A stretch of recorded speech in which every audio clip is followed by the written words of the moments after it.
Assalamualaikum warahmatullahi wabarakatuh. Halo anak-anak, salam semangat, salam sehat. Berjumpa lagi dalam pelajaran biologi. Nah, kali ini kita akan membahas tentang pewarisan sifat.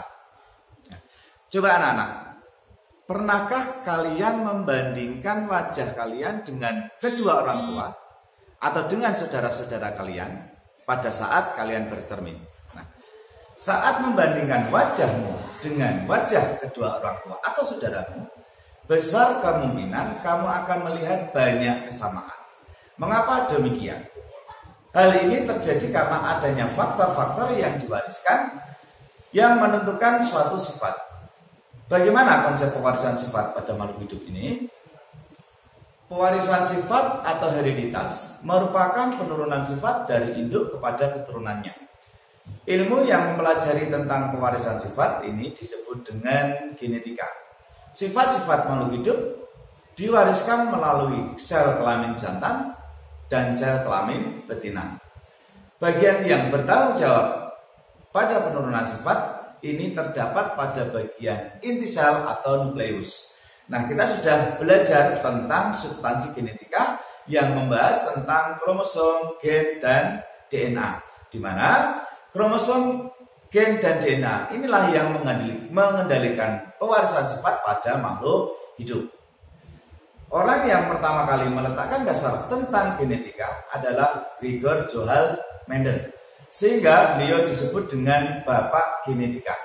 Mendel melakukan percobaan dengan menghilangkan tanaman Pisum sativum atau kacang kapri dengan berbagai jenis sifat beda yang dimilikinya. Kenapa Mendel memilih kacang kapri untuk percobaannya?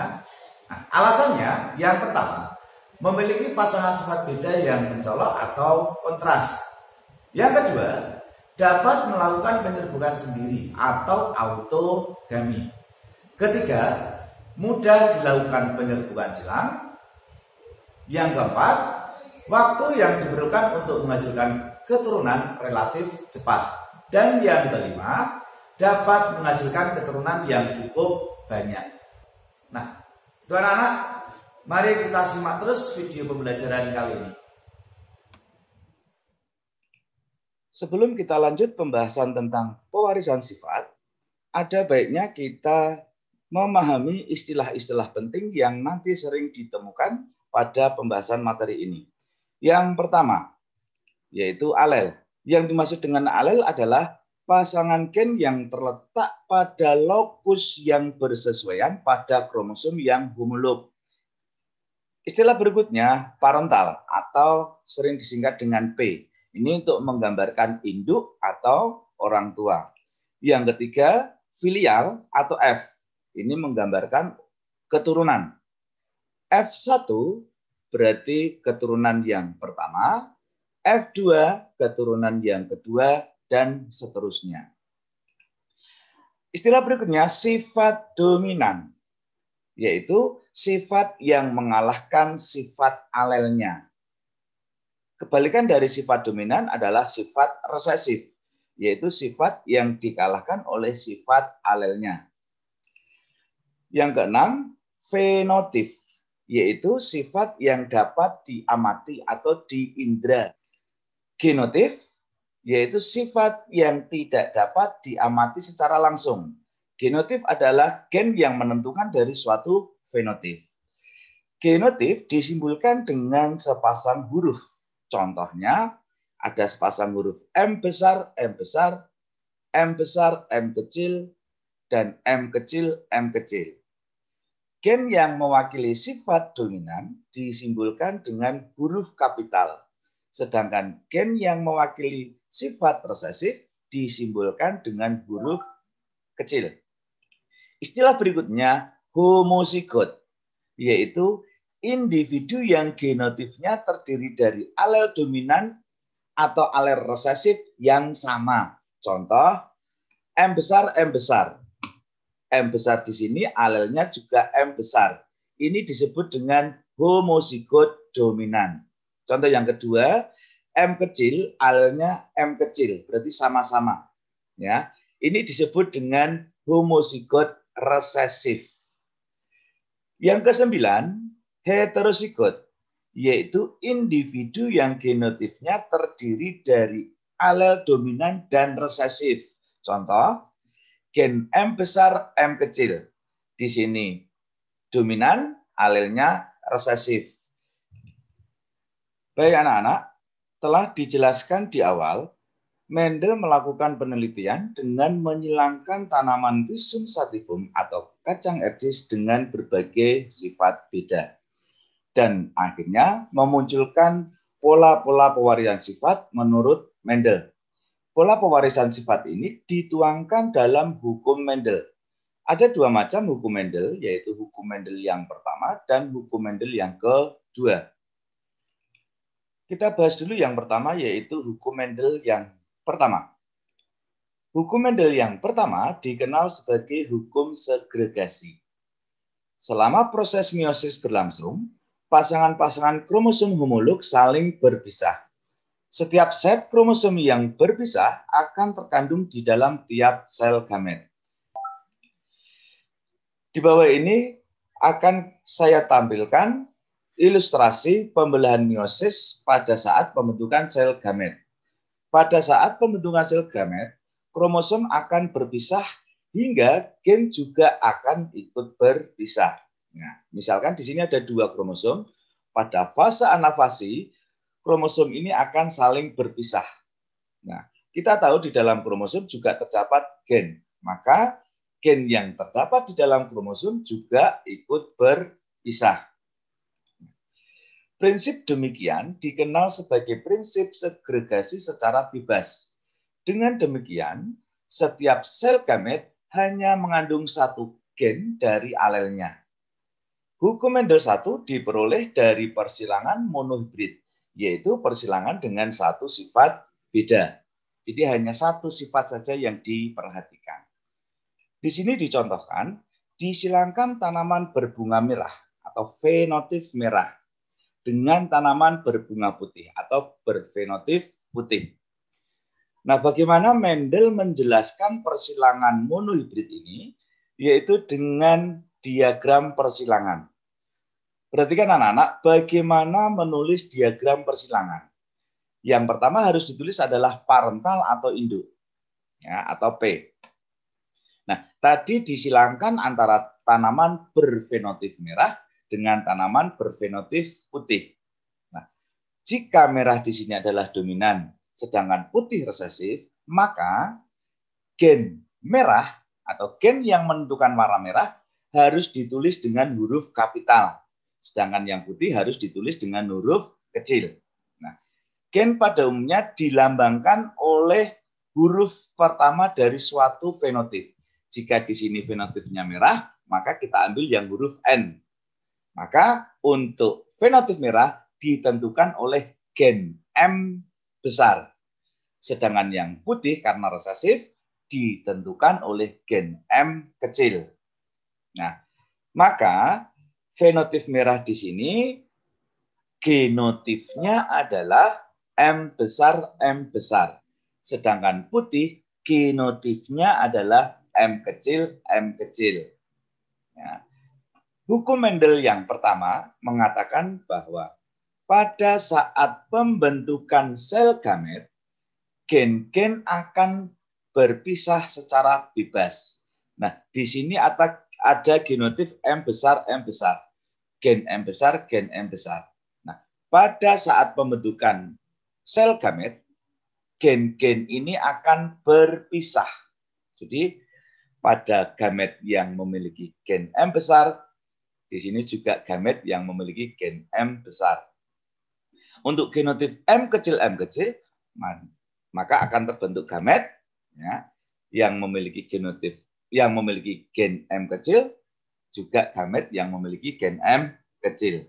Nah, jika M besar ini serbuk sari, sedangkan M kecil ini adalah putih atau ovum, maka jika terjadi penyerbukan dan pembuahan, maka akan menghasilkan keturunan dengan genotif ya, M besar dan M kecil. Nah, genotif M besar M kecil ini fenotipnya adalah merah. Jadi perhatikan anak-anak, merah pada parental dengan merah pada filial itu sama-sama merah, fenotipnya merah, yang berbeda adalah genotifnya. Pada parental genotifnya M besar, sedangkan pada filial genotifnya adalah M besar, M kecil. Nah, inilah yang disebut dengan merah heterozigot. Jadi berbeda untuk yang induk yaitu merah homozigot. Nah, ini untuk persilangan yang pertama. Jadi filial atau keturunan yang pertama menghasilkan tanaman yang semuanya berbunga merah, tetapi merah heterozigot. Kemudian Mendel melanjutkan percobaannya, yaitu dengan cara mengambil semua tanaman dari F1 dan menanam pada suatu tempat. Kemudian Mendel membiarkan tanaman tersebut bebas melakukan penyerbukan atau penyerbukan secara acak. Nah, bagaimana diagram persilangannya? Ya, parental atau induk di sini adalah dari F1. Ya, tadi keturunan yang pertama adalah 100% atau semuanya adalah merah, fenotipnya merah. Ya, di mana merah di sini adalah merah heterozigot, M besar, M kecil, M besar, M kecil. Nah, kembali lagi pada hukum Mendel yang pertama. Pada saat pembentukan sel-sel gamet, gen-gen akan berpisah secara bebas. Nah, jika di sini genotifnya M besar, M kecil, maka gen-gen ini nanti akan berpisah, ya, sehingga menghasilkan dua macam sel gamet, yaitu sel gamet yang memiliki gen M besar dan gamet yang memiliki gen M kecil. Demikian juga dengan yang ini, M besar, M kecil akan menghasilkan macam gamet dengan yang pertama gamet dengan gen M besar dan gamet dengan gen M kecil. Nah, kemudian Mendel tadi membiarkan tanaman ini melakukan penyerbukan secara acak. Maka nanti akan dihasilkan keturunan yang kedua atau filial F yang kedua, ya, bisa dibuat dengan papan catur seperti ini. Anggap ini untuk gamet jantan atau serbuk sarinya, sedangkan ini adalah gamet betina atau ovumnya. Baik, jika gamet M besar membuahi gamet M besar di sini akan menghasilkan individu dengan genotif M besar, maka fenotipnya adalah merah. Jika M besar di sini membuahi M kecil di sini, akan menghasilkan individu dengan genotif M besar, M kecil. Apa tadi fenotipnya? Merah. Kemudian M kecil di sini, serbuk sari ini, membawahi ovum M besar di sana, akan menghasilkan individu M besar, M kecil pula, yaitu merah fenotipnya. Ingat, di sini M kecil, di sana M besar, tetap yang ditulis. Pertama adalah gen yang dominan, yaitu M besar, ya, baru M kecil. Berikutnya, serbuk sari ini membuahi ovum yang di sana M kecil, jadi M kecil, nah, tentunya akan menghasilkan genotif M kecil, dan fenotipnya putih. Nah, dari percobaan Mendel di sini, ya, diperoleh keturunan yang kedua, F2, sebanyak 750 tanaman berbunga merah dan 224 tanaman berbunga putih. Nah, dari percobaan Mendel ini dapat diambil kesimpulan bahwa persilangan monohibrid akan menghasilkan perbandingan fenotip. Ya, di sini merah banding putih, ya, menunjukkan perbandingan 3:1. Merahnya ada 1, 2, 3. Ya, putihnya ada 1. Jadi persilangan monohibrid menghasilkan perbandingan fenotip 3:1. Sedangkan perbandingan genotifnya, ya, M besar banding M besar, M kecil banding M kecil menunjukkan angka perbandingan 1, 2, 1. Ya, 1:2:1. Selanjutnya kita bahas hukum Mendel yang kedua. Hukum Mendel 2 dikenal pula sebagai hukum asortasi. Asortasi berarti berpasangan.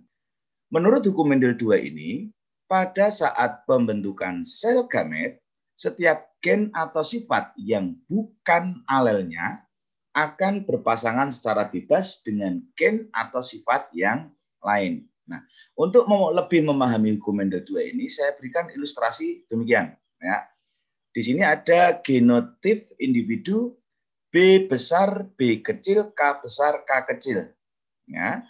B besar sealel dengan B kecil, K besar sealel dengan K kecil. Kemudian gen B tidak sealel dengan gen K. Nah, hukum Mendel 2 tadi mengatakan bahwa pada saat pembentukan sel gamet, gen yang bukan sealel akan berpasangan secara bebas. Nah, dicontohkan di sini, gen B besar akan berpasangan dengan gen K besar. Sehingga terbentuk gamet dengan gen B besar dan gen K besar. Nah, B besar di sini juga bisa berpasangan dengan K kecil. Sehingga terbentuk gamet dengan gen B besar dan K kecil.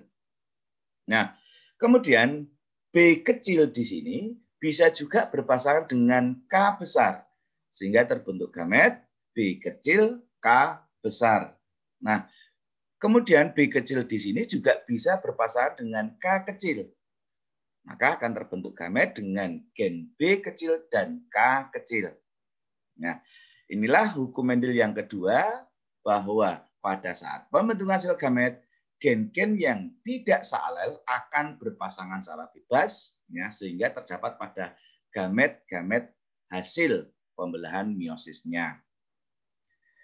Nah, hukum Mendel 2 ini diperoleh dari persilangan dihibrid. Di itu 2, yaitu persilangan dengan 2 sifat beda. Dicontohkan di sini, disilangkan tanaman ercis biji bulat warna kuning dengan kacang ercis biji keriput warna hijau. Nah, kalau kita lihat di sini ada 2 macam sifat, yaitu sifat bentuk biji dan sifat warna biji.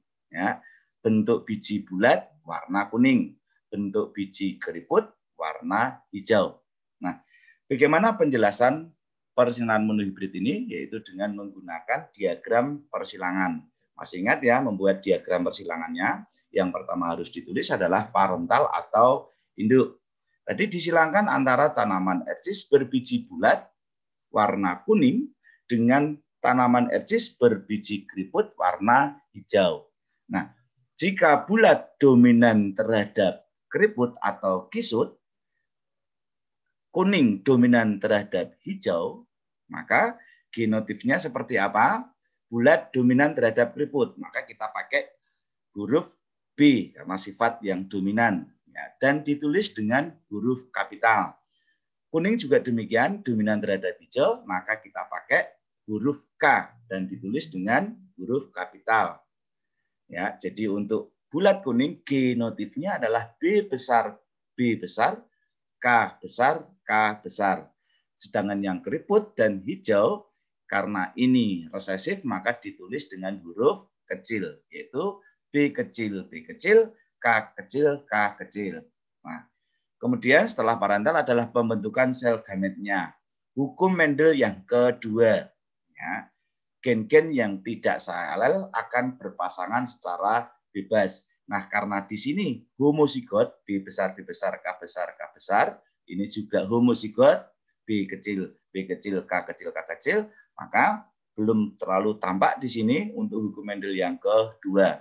Maka B besar berpasangan dengan K besar, demikian juga B besar dengan K besar. Untuk yang keriput hijau, gametnya B kecil, K kecil, B kecil, K kecil. Maka jika terjadi penyerbukan dan pembuahan, maka akan menghasilkan individu yang bergenotif B besar, B kecil, K besar, K kecil. Ya, fenotipnya bulat kuning. Nah, bulat kuning di sini perhatikan, ya, sama enggak dengan yang parental? Sama, yaitu fenotipnya bulat kuning. Yang berbeda adalah genotifnya. Jadi untuk genotif filial atau keturunannya bulat kuning heterozigot. Sedangkan yang parental bulat kuningnya adalah homozigot. Itu perbedaannya. Kemudian seluruh tanaman dari keturunan yang pertama atau F1 ditanam dan dibiarkan melakukan penyerbukan secara acak atau penyerbukan secara bebas. Jadi yang bertindak sebagai parental adalah F1. Ya, jadi kedua induknya berfenotip bulat kuning dengan genotif heterozigot. Ya, bulat kuning heterozigot berarti B besar B kecil, K besar K kecil. Nah, hukum Mendel yang kedua tadi mengatakan bahwa pada saat pembentukan sel gamet, gen-gen yang bukan sealel akan berpasangan secara bebas seperti yang saya jelaskan tadi. Nah, maka jika genotipnya B besar B kecil, K besar K kecil, maka akan terbentuk macam gamet yang pertama B besar K besar, B besar K kecil, B kecil K besar, B kecil K kecil. Demikian juga yang ini B besar K besar, B besar K kecil, B kecil K besar, B kecil K kecil. Nah, lalu jika terbentuk gamet semacam ini, maka kemungkinan F2-nya adalah ya, bisa dilihat di bagian papan catur berikut, ya, yang di atas gamet B besar K besar, B besar K kecil, B kecil K besar, B kecil K kecil. Untuk yang di samping di sini B besar K besar, B besar K kecil, B kecil K besar, B kecil K kecil. Lalu keturunan yang terbentuk tentunya hasil pertemuan dari gen gamet jantan dan gamet betina. Silakan diperhatikan pembentukan F2-nya.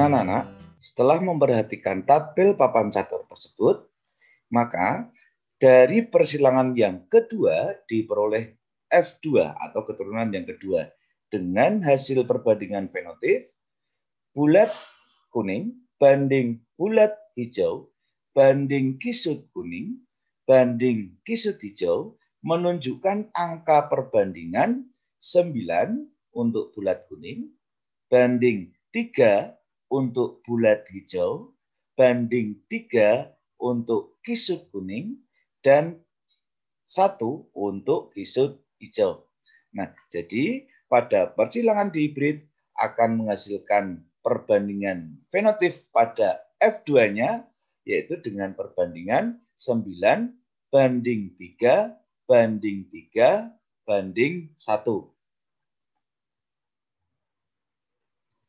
Nah, kadang dalam mengerjakan soal-soal yang berkaitan dengan hukum Mendel, tidak selamanya kita harus membuat diagram persilangan yang sangat panjang. Nah, beberapa soal dapat menggunakan penerapan rumus matematika. Ya. Di antaranya yang pertama, menentukan banyaknya macam gamet. Nah, untuk menentukan banyaknya macam gamet, dapat menggunakan rumus 2 pangkat N, di mana N di sini adalah banyaknya genotip yang heterozigot. Nah, contohnya yang pertama, ya, jika individu memiliki genotip A besar, B besar, B kecil, maka macam gamet yang dibentuk adalah, kalau kita lihat di sini genotip A besar, B besar, B kecil, maka yang heterozigot hanya ada 1, yaitu B besar, B kecil. Maka nilai N-nya adalah 1. Jadi genotip macam gamet yang terbentuk rumusnya 2 pangkat N, 2 pangkat 1. Maka akan menghasilkan 2 macam gamet, yaitu A besar, B besar, A besar, B kecil. Contoh yang kedua, ya, jika individu memiliki genotip A besar, A kecil, B besar, B kecil, maka akan terbentuk macam gamet. Nah, kalau kita lihat, di sini ada 2 genotip yang heterozigot, yaitu A besar, A kecil, dan B besar, B kecil. maka nilai N-nya adalah 2. Maka untuk gamet yang terbentuk 2/2 yaitu 4 macam gamet. Nah, untuk mencari macam gamet dapat juga dengan cara lain, yaitu dengan akar pohon. Contoh yang pertama di sini, genotipnya A besar A kecil, B besar B kecil, ya. Akar pohonnya, nah seperti ini, A besar A kecil, ini berarti heterozigot. Berarti kita bagi 2, A besar A kecil. Demikian juga gen B, di sini juga heterozigot, maka kita bagi 2 juga tiap gen A besar dan gen A kecil. Nah, seperti ini. Maka akan terbentuk macam gamet A besar B besar, A besar B kecil, A kecil B besar, A kecil B kecil. Contoh yang kedua, ya. Jika genotipnya A besar A kecil, B besar B besar, maka membuat macam gametnya sama, ya, A besar A kecil. Nah, sedangkan di sini hanya B-nya homozigot, maka hanya ada satu cabang, yaitu B besar saja. Maka terbentuk 2 macam gamet. Berikutnya, hubungan antara banyaknya sifat beda dengan perbandingan fenotip F2 dan macam fenotip, ya, dengan metode segitiga Pascal. Ya, di sini ada tabel, saya tampilkan tabel. Yang pertama adalah kolom sifat beda, monohibrid, dihibrid, dan seterusnya. Kolom berikutnya adalah kemungkinan macam fenotip, ini menggunakan segitiga Pascal. Kolom berikutnya perbandingan F2, fenotip F2.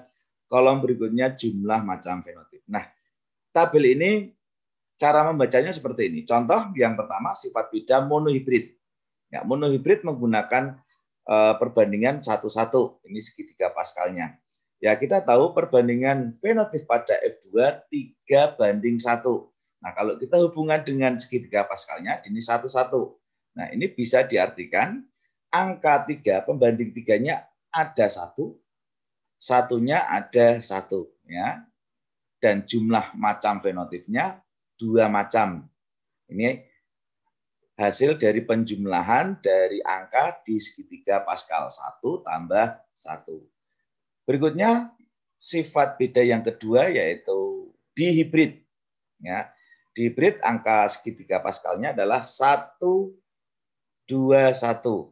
Nah, kita juga sudah tahu perbandingan fenotip pada F2 pada persilangan dihibrid 9, 3, 3, 1. Nah, kalau kita hubungan dengan segitiga Pascal di sini, ya, angka 9 ada 1, angka 3-nya ada 2, ya, angka 1-nya ada 1. Ya, 9, 3, 3, 1.